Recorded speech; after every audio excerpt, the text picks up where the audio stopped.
Assalamualaikum warahmatullahi wabarakatuh. Hamdan wa syukran lillah, salatan wa salaman ala rasulillah, amma ba'du. Sahabat taklim di mana saja Anda berada, suatu hari Rasulullah Shallallahu Alaihi Wasallam berwasiat kepada sahabat Ali bin Abi Thalib karramallahu wajhah. Dan di antara wasiat beliau adalah, ya Ali, man akalal halala soffa dinuhu wa raqqa qalbuhu wa lam yakun li da'wati hijabun. Wahai Ali, siapa orang yang makan makanan yang halal, maka agamanya akan menjadi bersih dan hatinya menjadi lunak, serta doanya yang dipanjatkannya tidak akan terhijab. Sahabat taklim yang dimuliakan oleh Allah Subhanahu wa taala, mengapa Rasul berpesan pertama kepada sahabat Ali persoalan makanan? Kelihatannya sepele, tapi dia berinfak dan berdampak yang luar biasa dalam kehidupan kita. Kalau kita lihat sejarahnya dan kalau kita potret di dalam Al-Quran, dan ketika kami berkata kepada Adam, wahai Adam, silahkan kamu tinggal di mana saja bersama istrimu dan boleh makan apa saja, kecuali jangan dekati pohon ini. Sekali-kali jangan dekati pohon ini. Jangankan makan buahnya, mendekat pohonnya saja Nabi Adam tidak dikasih. Saudara sahabat taklim yang dimuliakan oleh Allah Subhanahu wa taala. Ya, kita tahu ceritanya bahwa Nabi Adam ternyata bersama istrinya memakan buah yang dikenal dengan buah khuldi. Dengan memakan makanan itu, Nabi Adam hingga akhirnya terusir dari surga. Mengapa Allah begitu marah? Mengapa Allah begitu murka kepada Nabi Adam hanya persoalan makanan yang kelihatannya sepele? Tentu ini mengandung rahasia yang luar biasa, dan pastinya dia memiliki dampak dalam kehidupan kita, baik itu di dunia maupun di akhirat. Oleh karena itulah sahabat taklim yang dimuliakan oleh Allah Subhanahu wa taala, Rasul berpesan kepada sahabat Ali untuk menjaga makanannya agar selalu makan makanan yang halal. Kenapa? Yang pertama, sofa dinuhu.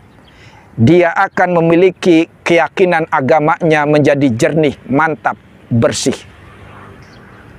Kenapa makanan halal bisa mempengaruhi keyakinan agamanya, bisa mempengaruhi kemantapan dan kejernihan agama seseorang?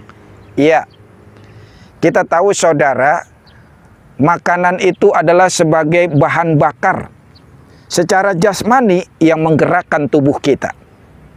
Jadi tubuh kita bisa bergerak dan beraktivitas karena kita memakan makanan.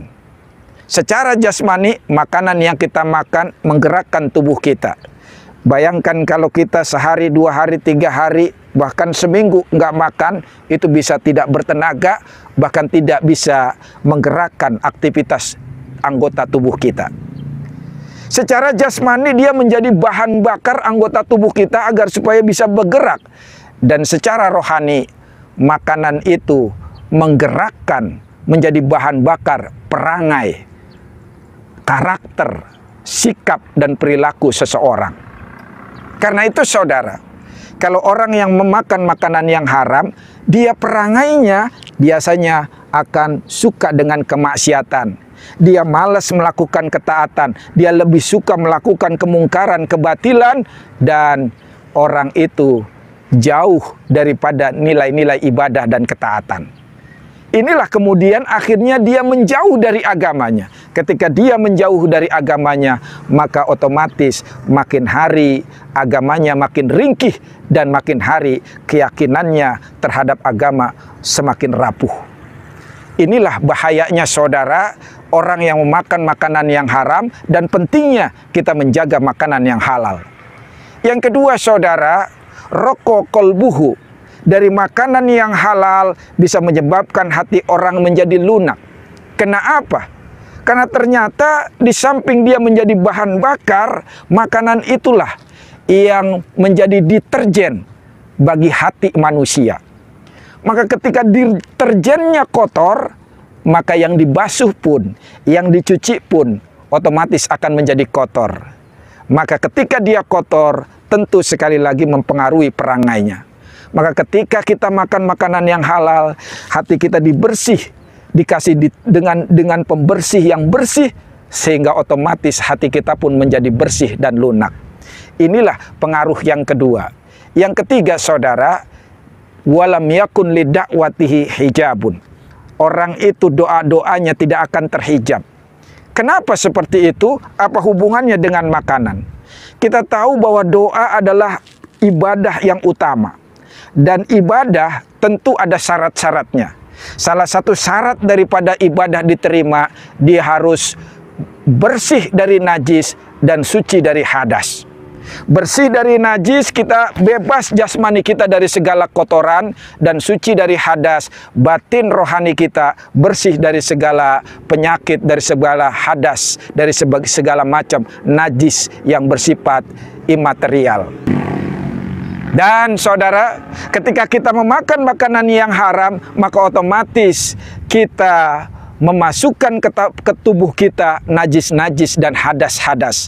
Ketika kita telah berhadas, maka otomatis ibadah kita menjadi terhalang. Setidaknya dia akan terhijab dan menggantung di langit. Kenapa? Karena persyaratan syarat sahnya dalam ibadah tidak terpenuhi. Buat orang-orang tasawuf, buat ahli makrifat, orang yang memakan makanan yang haram, itu dia merasa batal dalam beribadah. Maka kenapa orang-orang yang alim, orang-orang yang makrifat sangat menjaga dari makanan-makanan yang haram? Jangankan yang haram, yang subhat pun mereka tidak mau. Inilah sebabnya para sahabat taklim yang dimuliakan oleh Allah Subhanahu wa taala, pesan Rasul kepada sahabat Ali tentang bagaimana pentingnya menjaga makanan-makanan untuk tetap memakan makanan yang halal. Semoga hadirin, kita semua hidup kita terjaga, terhindar dari makanan-makanan yang haram, dan senantiasa kita memakan dan meminum makan dan minuman yang halal. Semoga menjadi berkah dalam kehidupan kita di dunia dan di akhirat kelak. Agama kita menjadi bersih dan jernih, hati kita menjadi lunak, dan doa-doa yang kita panjatkan senantiasa diijabah oleh Allah Subhanahu wa taala. Wallahu muwaffiq ila aqwamit thoriq. Wassalamualaikum warahmatullahi wabarakatuh.